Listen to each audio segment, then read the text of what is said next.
Hello, ladies and gentlemen. Eddie Marcus here again, spokesman and advocate of basic human rights for all. I want to talk to you, if I may, just for a moment on God's most beautiful creature. Have you ever walked into a supermarket or floral shop and you looked in as immediate to the left or right or directly in front of you, you see some of the most beautiful flowers you can imagine. You can see bouquets of this and that and this particular kind and that special kind, and it just blows your mind. And you're wondering which one should you choose on this occasion, and they are all so beautiful. And as beautiful as that might be, it cannot begin to come close to the beauty of a female, the beauty of a woman.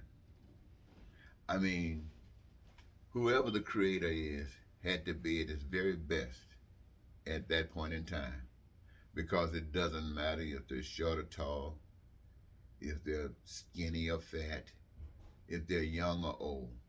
They are absolutely beautiful. And here we are in a world where the systems are set up in such a way that everything is exploited. And yes, even these most beautiful creatures, women, women, my friends, God's most beautiful creature, as lovely can be. And yet, it seems as if from the beginning of time, their being on the planet, they had to be willing to give up something in order to get something. And it has been that way throughout time, and it is still that way today.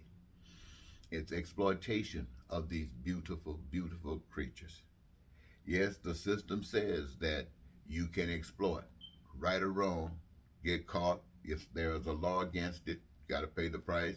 There's no law, you got away with it, and so on and so forth. And this is the way we have constantly lived. And today, when we see the exploitation of our beautiful women, women that were designed to be the mothership of bringing introductory information and lives onto this planet that would take us to places we can only imagine, are being exploited for what? For money. There was a time, if I might use as an example, when music was music.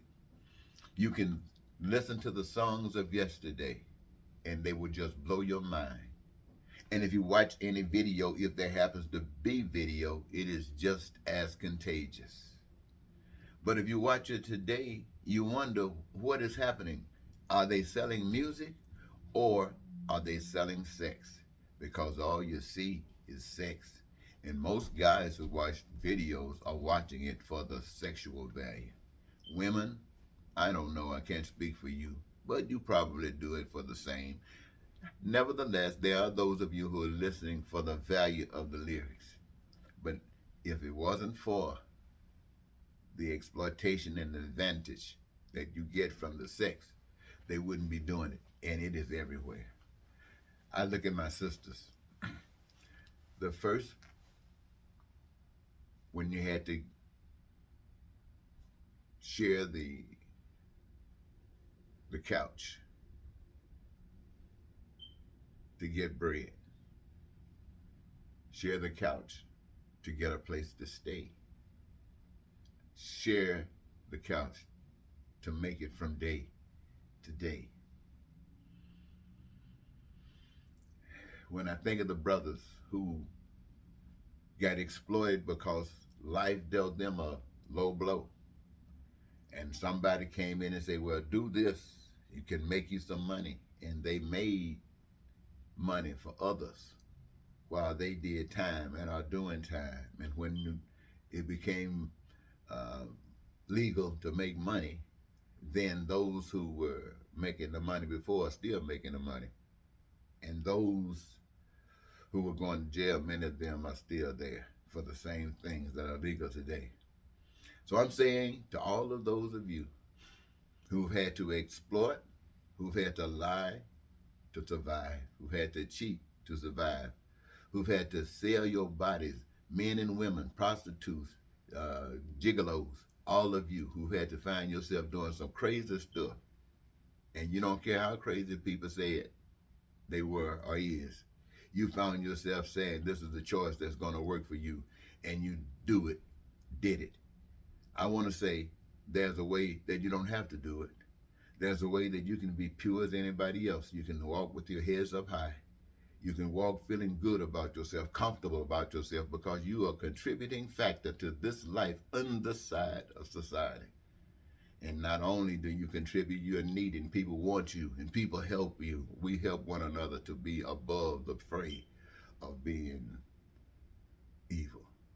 So I'm saying you got an alternative now, ladies and gentlemen. You don't have to prepare to choose between a devil or a demon. They're all the same. I know you say that this system of government is better than any other, but I want you to always understand it's just a different room in the house of hell. This is all it is. And unless we can make things better or in the business of doing what we can to make it better for all of us, then we are an instrument of that which we say we can't stand. So if you can't stand it, think about change.